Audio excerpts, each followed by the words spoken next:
Well, Britain is still a key player on the world stage and an enduring military partner of the United States, despite the cutbacks to the UK's armed forces, according to the Defence Secretary.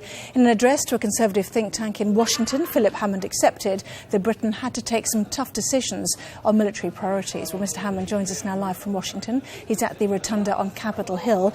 Hello to you there, Mr Hammond. And you've been forced to defend yourself there in Washington, haven't you, after accusations by the Americans that Britain is cutting back so much that we can't pull our weight. Are we no longer a reliable ally in the minds of the Americans, do you think?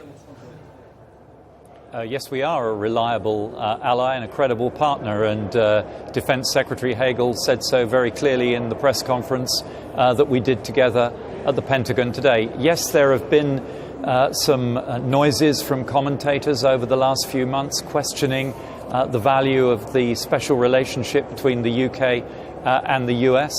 And one of my purposes in coming here today is to set the record straight about Britain's capabilities, to draw attention to the deep and enduring relationship that we have across so many areas between Britain and the US. And in a world where the US has just set out its plans for future defence, with collaboration with allies and partners being a much bigger part of its defence plans in the future, pitching Britain's claim to be America's obvious choice as principal defence partner in the world. Yes, the Pentagon announced last month, didn't it, that it plans to scale back the US Army to levels, the lowest level since before the Second World War. Your defence spending cuts will result in 20% reduction in regular army numbers. It must have an impact. And how much has Crimea focused the minds? Has the UK and the West more generally taken its eye off the ball here?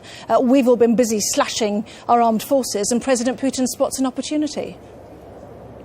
Well, what we've been doing is modernising our armed forces, and that has included large-scale investment in new technologies like cyber defence, which has to mean cutting back on some of the more traditional forms of defence that we've invested in the past. But we've spent the last 20 years seeking to normalise relations with Russia and to draw Russia into the community of nations who live by a set of rules. And what is so shocking to us about what has happened over the last few weeks is that Russia has simply torn up the rule book, broken those international rules in its behaviour over Ukraine and Crimea. And we are very clear that they cannot do that without there being a significant cost on Russia and on the Russian economy in particular. But there is no cost, is there, because Europe is so reliant on gas from Russia? In effect, we can do nothing. Well, I don't think that's true. We've already put in place a series of measures that will impose costs on Russia.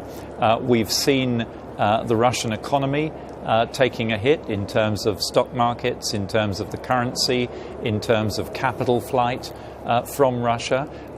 The message to Russia is that you cannot both play in the international rules-based economy and break those rules with impunity. There will be costs. Mr Hammond, good to talk to you there in Washington. Thank you.